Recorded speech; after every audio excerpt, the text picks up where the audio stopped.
Clash Royale has seen many updates. Some changed the game. Others broke it.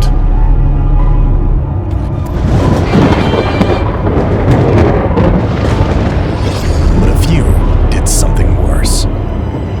They didn't just frustrate players, they pushed them away, quietly, permanently.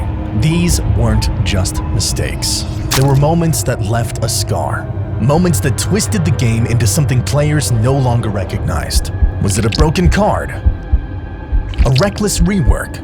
Or something far more sinister, hiding deep within the patch notes? And now with the latest update already fueling outrage, it's time to look back. To dig through years of chaos, controversy, and broken metas, and uncover the scariest days in Clash Royale history.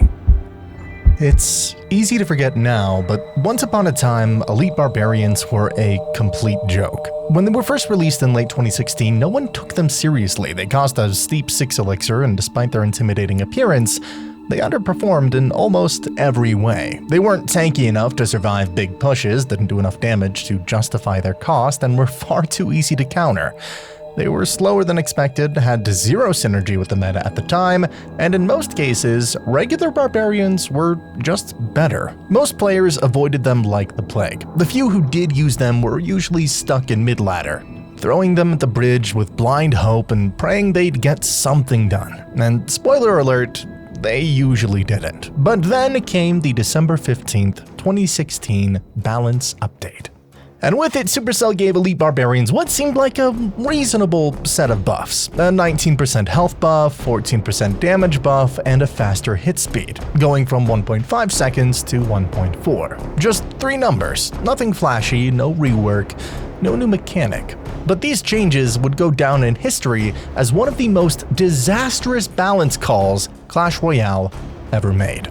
Overnight, E-Barbs were everywhere. The increased hit points meant they could finally survive spell damage and tower shots longer, giving them time to actually do something. The damage and hit speed buffs pushed their DPS into absurd territory, enough to melt tanks, towers, and dreams in seconds flat. A single elixir misstep, one bad cycle, that was all it took. Your tower was gone before you could even react. And the worst part?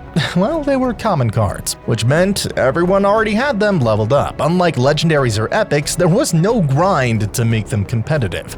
They were ready to dominate immediately. This wasn't a slow rise to relevance. This was an instant power shift. And the community, they felt it hard.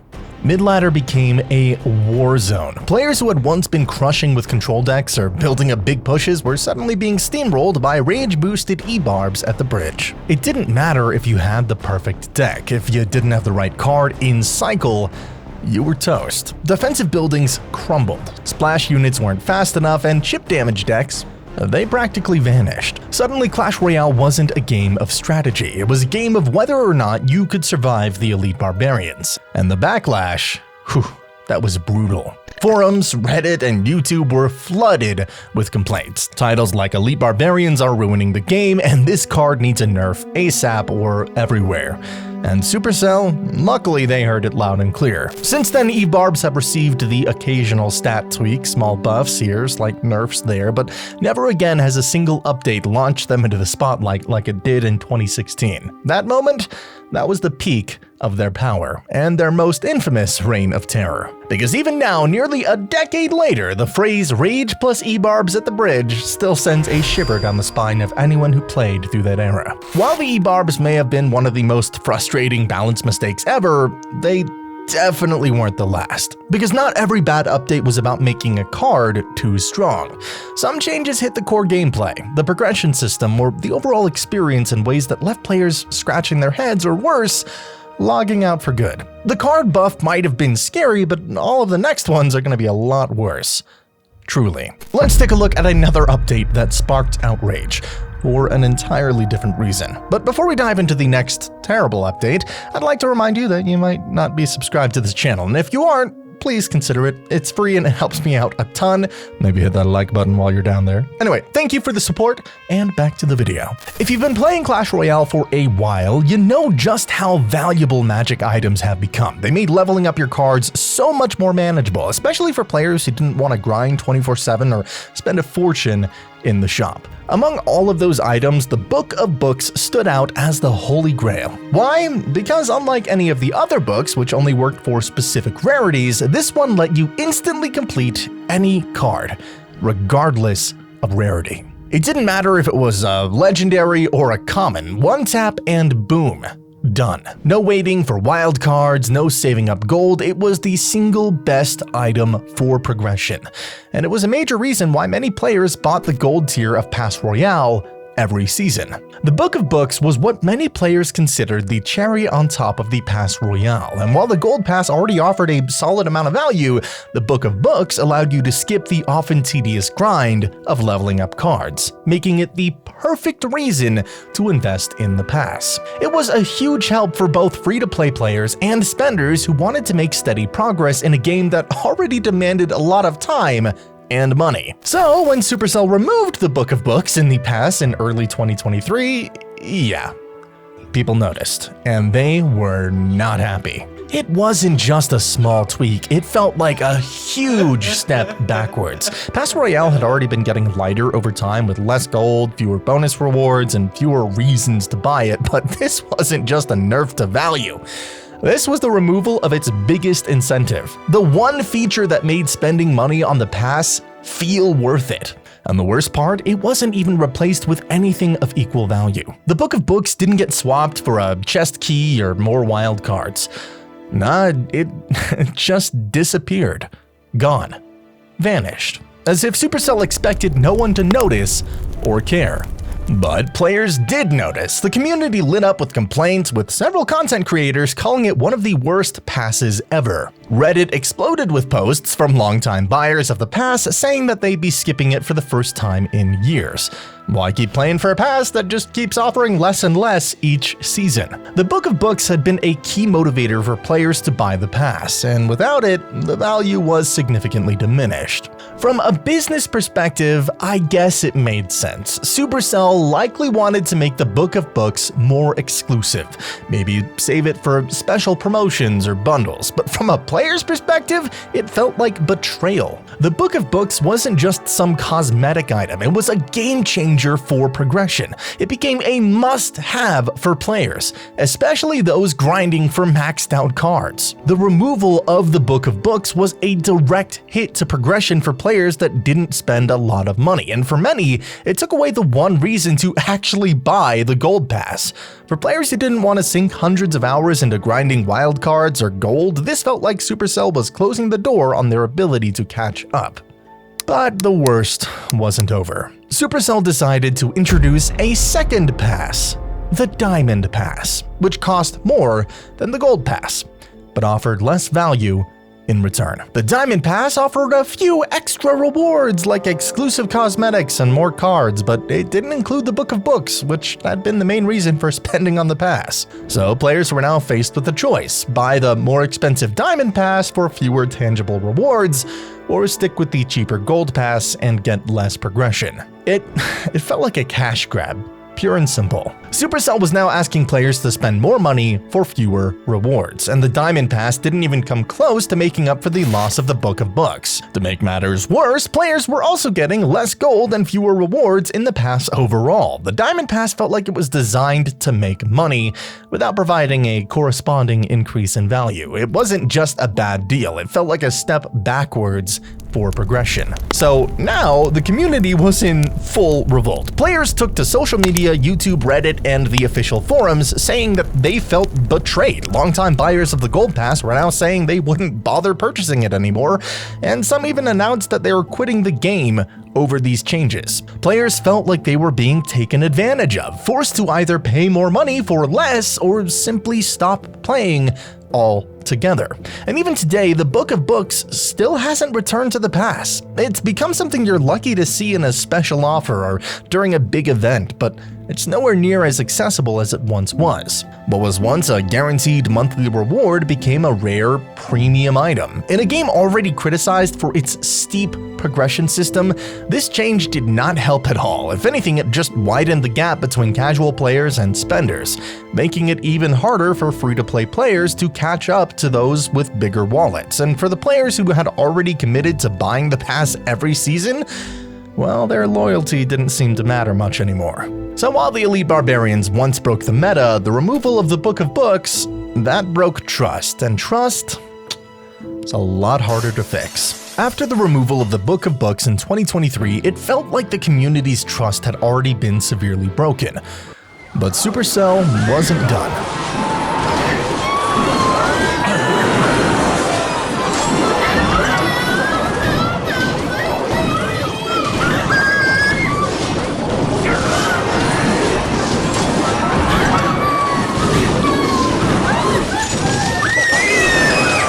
Just a few months later, they introduced two massive updates that only worsened the situation for players: Level 15 and Evolutions. What was meant to be a fresh take on progression quickly became one of the most controversial moments in Clash Royale history. These changes weren't just seen as unnecessary, they were seen as a slap in the face to the player base. Before the level 15 update, players had already been dealing with a grueling grind to level up their cards, especially for those who weren't spending big bucks. Supercell's decision to raise the level cap to 15 in June of 2023 was one of the most disliked changes the game had seen in years. To say it felt unnecessary would be an understatement. Level 14 was already a major milestone for maxing out cards, and the gap between 14 and 15, that was huge. So huge it made maxing out your cards almost impossible for the average player.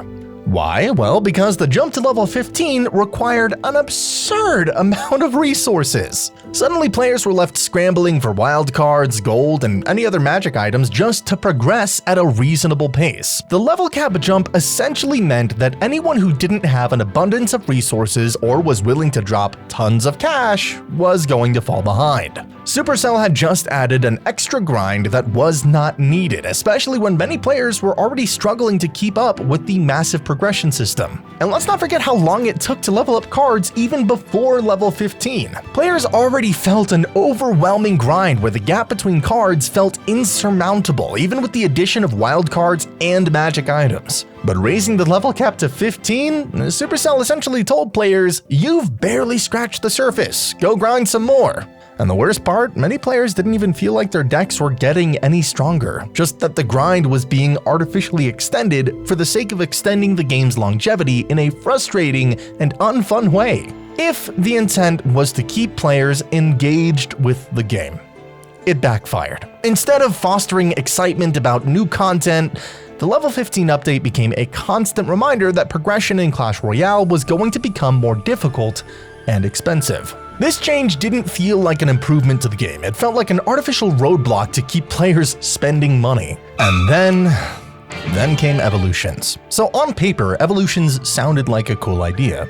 The concept of enhancing cards and making them more unique both visually and functionally, that seemed promising. Players had long asked for ways to make their favorite cards feel fresh, and Evolutions offered that opportunity. The idea of making cards even more powerful by evolving them, granting them extra perks and changes to their visual design, was a way to make longtime cards feel relevant yet again.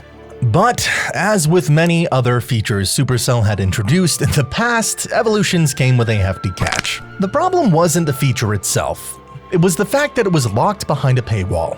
To access Evolutions, players needed to either purchase packs, special offers, or a premium pass to obtain the resources necessary to evolve their cards. Without spending money, getting the necessary Evo tokens to evolve your cards became an incredibly slow process. Players who weren't willing to drop real money on the game found themselves left in the dust, while spenders could evolve their cards quickly and flaunt them in battle. Instead of being a free-to-play friendly feature, Evolutions became another layer of frustration. This wasn't just about evolving cards, it was about getting players to spend more in order to evolve cards faster.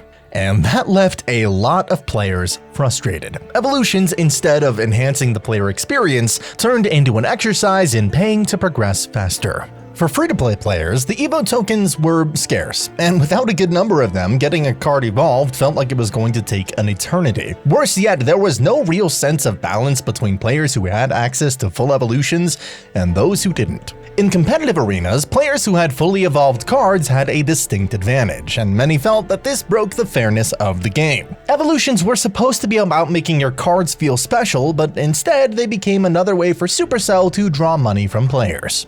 Together, the level 15 update and evolutions served to further alienate players. The community had already been on edge due to the previous updates, but these two felt like the last straw for many. Raising the level cap felt unnecessary and frustrating, while locking a feature that had the potential to be fun and exciting behind a paywall was simply another step in the wrong direction. These changes marked a shift in Supercell's approach to Clash Royale. Instead of focusing on improving the player experience and offering fair progression for both free-to-play and paying players, the focus seemed to be more on monetizing every aspect of the game. By making level 15 nearly impossible to reach without a massive grind or spending money and turning evolutions into a feature that was far less accessible to free-to-play players, Supercell took a feature that had the potential to enhance the game and instead turned it in a way to extract more money from players. In the end, both updates served to further erode trust between Supercell and its community. These changes felt like they were pushing the game toward a model where progression wasn't about fun or skill. It was about how much money you were willing to spend.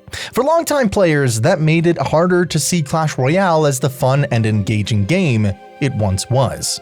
It felt more like a game where purchasing power mattered more than strategy, and that's not the direction many players hoped the game would go. Truly, one of the worst updates ever. One of the most controversial and disliked updates in Clash Royale history came with the forced Mega Draft mode in Path of Legends. For a season, Supercell completely replaced the traditional 1v1 ladder battles with Mega Draft, a mode where players randomly draft cards from a pool of options before the match. While this was a fun side mode for some, making it the exclusive format for Path of Legends was an unwise decision that left players feeling alienated and frustrated. For a competitive mode, it just didn't belong. Here's why this update stood out as a disastrous decision and why it is so universally panned. Path of Legends is the ultimate competitive mode in Clash Royale. Unlike regular ladder, it's designed for players who want to prove their skill and compete for high ranks. This mode rewards strategy, deck building expertise, and an understanding of the meta. Players can select their own decks, make adjustments based on their playstyle and card collection, and battle in a high-stakes environment. For many, this mode is the highlight of the game, offering a truly competitive experience where victory feels earned through skillful play, not luck. Now imagine a scenario where everything you know about competitive deck building is thrown out the window. Instead of choosing your own cards, you're forced to draft randomly from a pool in the Mega Draft mode. That is exactly what happened for a full season in 2023. And it threw the competitive integrity of Path of Legends into question. Mega Draft isn't inherently a bad mode, it's a fun, casual version of the standard 1v1. In Mega Draft, both players select cards from a random pool, but the power of the mode lies in its drafting strategy, where you have to think on the fly and adjust to your opponent's choices. It is great for mixing things up and adding a fresh dynamic to the game. However, it's also a mode that revolves heavily around luck.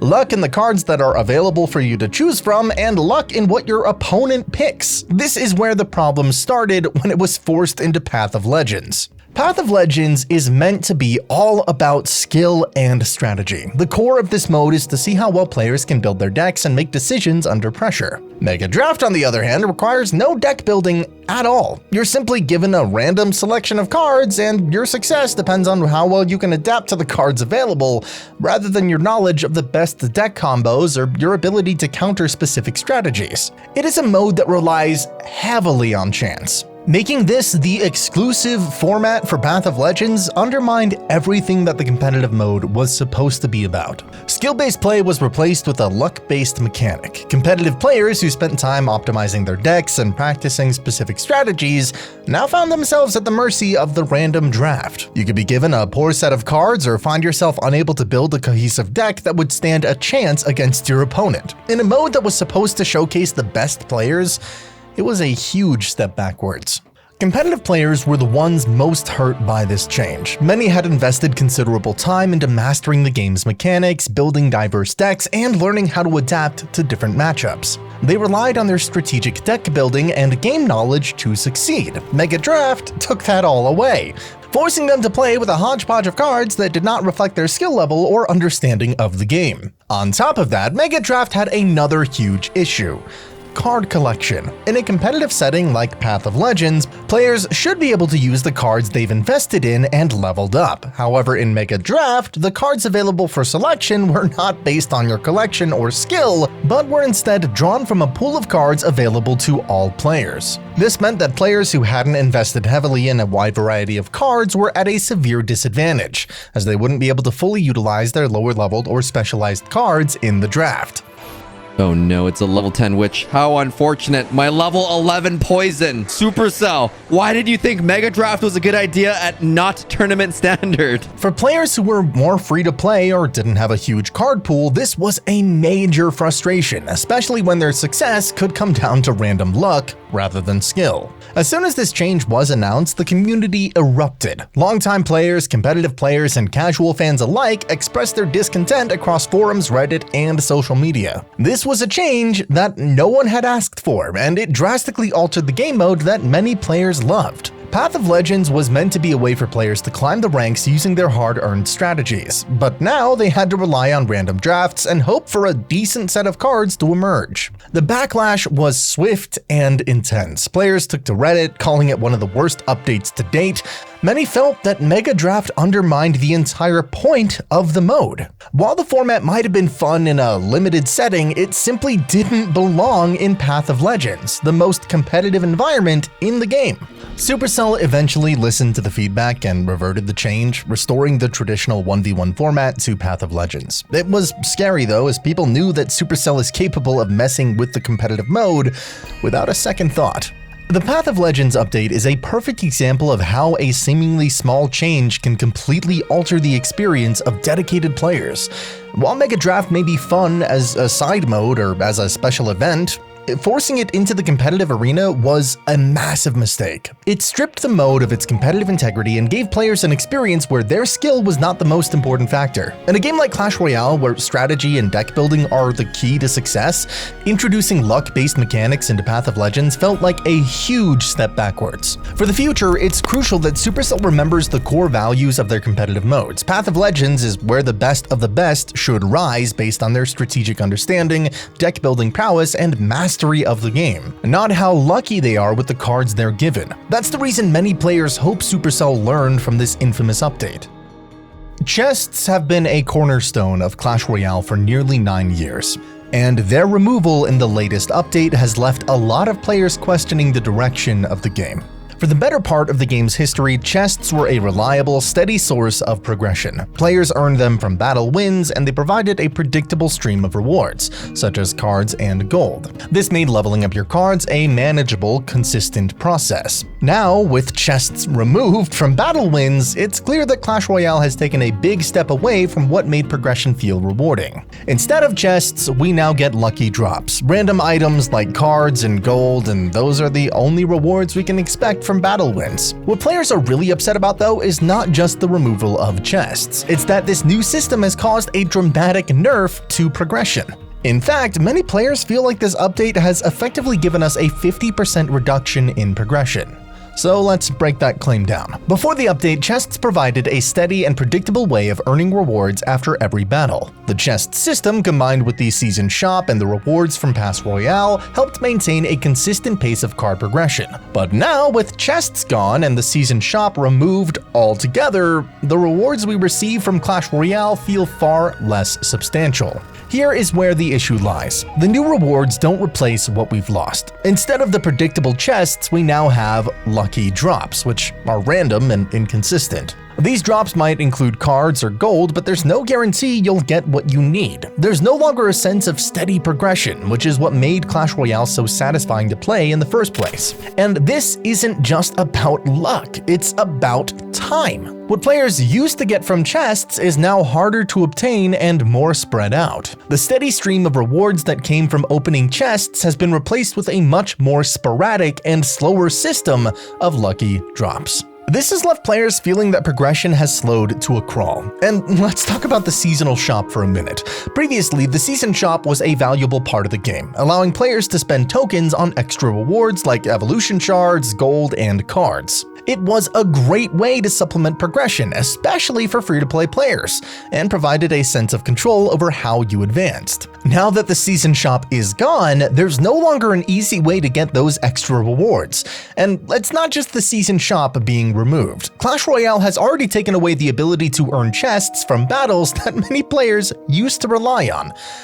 So what do we get in return? A play again button. This feature allows you to quickly queue up for another battle, but in the grand scheme of things, it's a pretty small consolation. Again button. A button you can press to play again.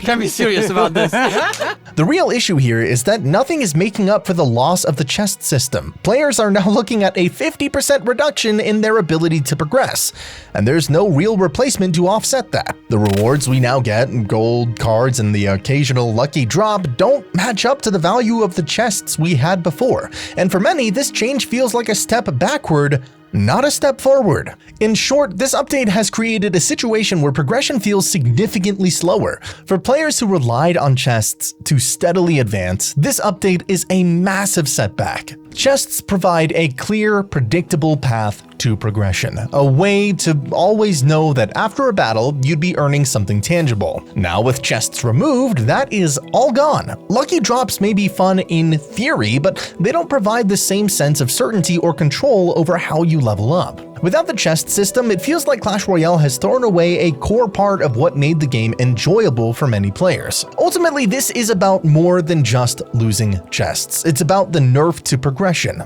The removal of chests and the season shop has resulted in a 50% reduction in how quickly players can level up. And while some players might argue that lucky drops are a nice addition, they simply don't make up for the loss of steady, predictable rewards. The new system just doesn't provide the same sense of achievement, and it definitely doesn't provide the same level of progression satisfaction that players used to feel when opening a chest. At the end of the day, players are frustrated because they feel like they've been given less for more. The play again button and lucky drops aren't enough to make up for the lost progression opportunities, and many players are left wondering if Supercell truly understands what made Clash Royale so enjoyable in the first place. The chest system wasn't just a random feature. It was a core part of what made progression feel rewarding. Now with that gone, the question remains, how will Clash Royale keep players engaged without the steady sense of progression they've come to expect? The answer isn't clear yet, but one thing is certain. This update has left a lot of players questioning the future of Clash Royale, and whether the changes were worth the price of losing such a key element of the game. And considering its most recent update, the future for Clash Royale does not bode well. So what do you think? What was the scariest day in Clash Royale history? There have been plenty of disastrous updates over the years, but for me, the latest ones feel like the most terrifying yet. If I'm being honest here, it kinda just feels like Supercell's trying to kill the game. But if you want to find out about the most terrifying cards that absolutely broke the game, click this video on screen. I'll see you there.